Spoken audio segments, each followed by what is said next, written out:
Doctor ortho, अब दर्द भी घुटने टेकेगा।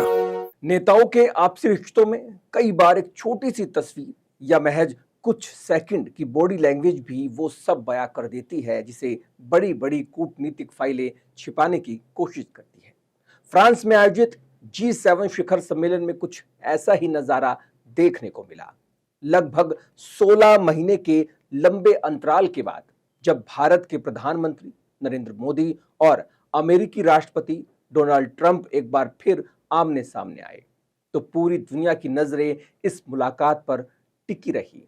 कभी कैमरों के सामने गर्मजोशी से गले मिलने वाले और एक दूसरे का हाथ थामकर स्टेडियमों में चक्कर लगाने वाले इन दोनों दिग्गज नेताओं के बीच इस बार की केमिस्ट्री बिल्कुल बदली हुई नजर आई। दोनों के बीच केवल एक औपचारिक हाथ मिलाया गया जिसमें ना तो पुरानी सहजता थी और ना ही वो कूटनीतिक चमक जिसने सालों तक दोनों देशों के रिश्तों को एक अलग पहचान दी थी। यह बदलाव केवल एक मुलाकात तक सीमित नहीं है, बल्कि ये बदलते हुए वैश्विक समीकरणों और ट्रंप 2.0 के दौर में भारत अमेरिका के बीच पनप रहे नए तनावों का एक बड़ा संकेत है। आइए विस्तार से समझते हैं कि आखिर हाउडी मोदी और नमस्ते ट्रंप के उस सुनहरे दौर से निकलकर दोनों देशों के रिश्ते इस मोड़ पर कैसे पहुंच गए। नमस्कार, मैं हूं अभिषेक सैनी और आप देख रहे हैं चैनल 4 न्यूज इंडिया। G7 सम्मेलन के दौरान ग्रुप फोटो सेशन की तस्वीरों और वीडियोस ने कूटनीतिक विश्लेषकों को हैरान कर दिया। दोनों नेताओं के बीच ना तो पहले की तरह आई कांटेक्ट देखने को मिला और ना ही भारत की पारंपरिक नमस्ते या कोई अन्य आत्मीय जेस्चर। हालांकि ट्रंप ने अपने चिर परिचित अंदाज में पीएम मोदी का हाथ थपथपाया जरूर, लेकिन वो पुरानी गर्मजोशी गायब थी। इस कूटनीतिक दूरी के बीच पीएम मोदी ने वैश्विक मंच से जो कहा उसे अमेरिकी प्रशासन के लिए एक सीधे और कड़े संदेश के रूप में देखा जा रहा है। ट्रंप की मौजूदगी में प्रधानमंत्री नरेंद्र मोदी ने दो बेहद महत्वपूर्ण बातें कही। भरोसे का संकट। पीएम मोदी ने कहा, दुनिया आज रिसोर्स यानी कि संसाधनों की कमी से नहीं जूझ रही, बल्कि वो भरोसे की कमी से जूझ रही है। उन्होंने साफ किया कि रणनीतिक साझेदारियां का भविष्य इस भारत पर निर्भर करता है कि दोनों पक्ष आपसी विश्वास को कितनी अहमियत देते हैं। समुद्री सुरक्षा और निर्देशों की जान। प्रधानमंत्री ने समुद्री मार्गों की सुरक्षा का मुद्दा उठाते हुए कहा कि वैश्विक संघर्षों में निर्दोष लोगों की जान जा रही है, जिसे हर हाल में रोका जाना चाहिए। भले ही प्रधानमंत्री ने अपने पूरे भाषण में किसी भी देश का नाम नहीं लिया, लेकिन कूटनीति के जानकारी से सीधे तौर पर हालिया अमेरिकी सैन्य कार्रवाइयों और भारत के प्रति अमेरिकी नीतियों पर एक तीखा पलटवार मान रहे हैं। देखा जाए तो ट्रंप के दोबारा राष्ट्रपति बनने के बाद शुरुआती संकेत काफी अच्छे थे। फरवरी 2025 में जब डोनाल्ड ट्रंप ने चुनाव जीता तो पीएम मोदी उनसे व्यक्तिगत रूप से मिलने वाले शुरुआती वैश्विक नेताओं में शामिल थे। उस वक्त लगा था कि दोनों देशों के बीच पुराना तालमेल वापस लौट आएगा, लेकिन इसके बाद स्थितियां बहुत तेजी से और बेहद कड़वे अंदाज में बदली। रिश्तों में खटास आने के मुख्य कारण यह है कि जैसे अमेरिकी सैन्य कार्रवाई और भारतीय नाविकों की मौत। हाल ही में ओमान में अमेरिका द्वारा की गई एक सैन्य कार्रवाई के दौरान 3 भारतीय नाविकों की मौत हो गई। इस घटना ने भारत के भीतर और सरकार के गलियारों में भारी नाराजगी पैदा की। अमेरिकी विदेश मंत्री मार्को रूबियो के भारत दौरे के बाद संबंधों में जो थोड़ी बहुत सुधार की उम्मीद जगी थी, उस पर इस दुखद घटना ने पानी फेर दिया। भारत इस मुद्दे को बेहद गंभीरता से ले रहा है, जिसकी झलक पीएम मोदी के G7 भाषण में भी दिखी। सैन्य कमांड से इंडो शब्द हटाना और विवादित नक्शा। रणनीतिक मोर्चे पर भारत को सबसे बड़ा झटका तब लगा जब अमेरिका ने अपने सबसे बड़े सैन्य कमांड के नाम से अचानक इंडो शब्द हटा दिया। यह इसलिए भी चौंकाने वाला था क्योंकि ट्रंप ने अपने पहले कार्यकाल में इसका नाम बदलकर इंडो पैसिफिक कमांड किया था, जिसे एशिया में भारत की बढ़ती धमक के रूप में देखा गया था।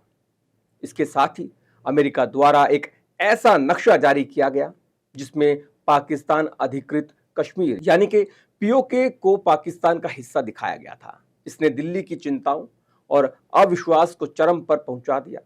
मध्यस्थता का झूठा दावा और टैरिफ की धमकी। तनाव की शुरुआत तब हुई जब ट्रंप ने मई में दावा कर दिया कि भारत और पाकिस्तान के बीच सैन्य तनाव को खत्म कराने का श्रेय उन्हें जाता है। भारत ने इस दावे को तुरंत खारिज करते हुए साफ किया कि सीज फायर केवल पाकिस्तान के आग्रह पर हुआ था, इसमें किसी तीसरे पक्ष की भूमिका नहीं थी।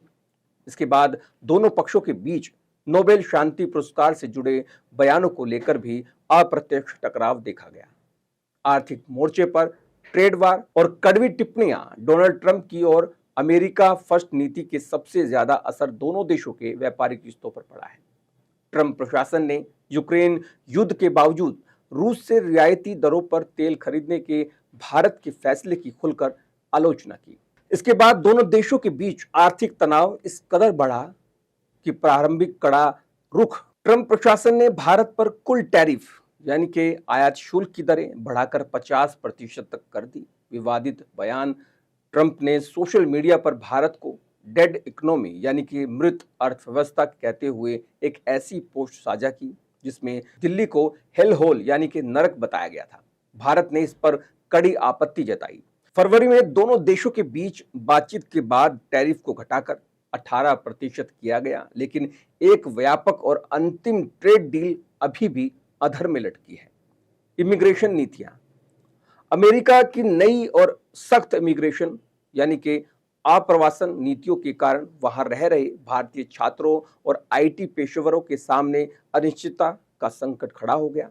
भारत और अमेरिका के बीच रणनीतिक साझेदारी की रीढ़ हमेशा से उनका रक्षा सहयोग रहा है, खासकर चीन की आक्रामकता को देखते हुए। लेकिन ट्रंप 2.0 के तहत यहां भी गतिरोध देखने को मिल रहा है।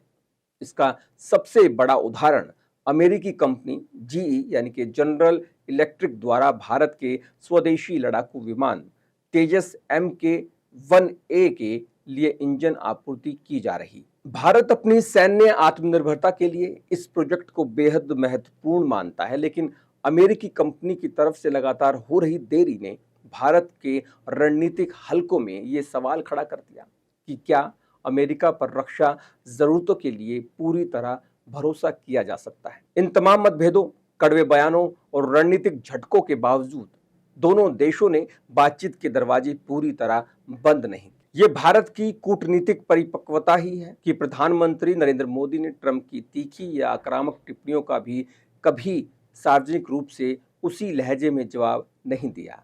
भारत लगातार एक बेहद व्यवहारिक और संतुलित रुख अपनाए हुए है। अमेरिकी राजदूत का नजरिया।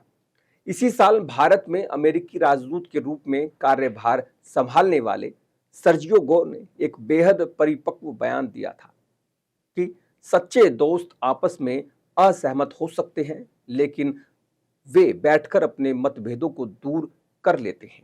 यह बयान दिखाता है कि पर्दे के पीछे दोनों देश रिश्तों को पटरी पर लाने की कोशिशों में जुटे हैं। इसके अलावा भले ही कूटनीतिक स्तर पर तनाव हो, लेकिन डोनाल्ड ट्रंप का व्यक्तिगत रवैया पीएम मोदी के प्रति लचीला रहा है। हाल ही में ट्रंप ने मोदी को भारत का सबसे लंबे समय तक सेवा देने वाला प्रधानमंत्री बनने पर बधाई दी थी और उन्होंने एक महान प्रधानमंत्री के रूप में संबोधित किया था।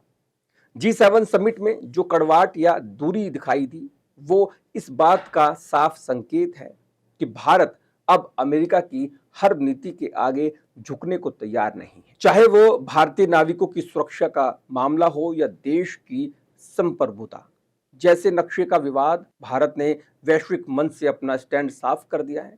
अब पूरी दुनिया की नजरें दोनों देशों के बीच होने वाली आगामी द्विपक्षीय बैठक पर टिकी है। ये बैठक तय करेगी कि क्या भारत और अमेरिका अपने मतभेदों को भुलाकर आपसी भरोसे को दोबारा बहाल कर पाते हैं, या फिर ट्रंप 2.0 के इस दौर में दोनों देशों के रिश्ते एक नए और अधिक व्यवहारिक, सिर्फ जरूरत पड़ने पर साथ आने वाले लेन देन के स्तर पर सिमट कर रह जाएंगे। डॉक्टर ऑर्थो, अब दर्द भी घुटने टेकेगा।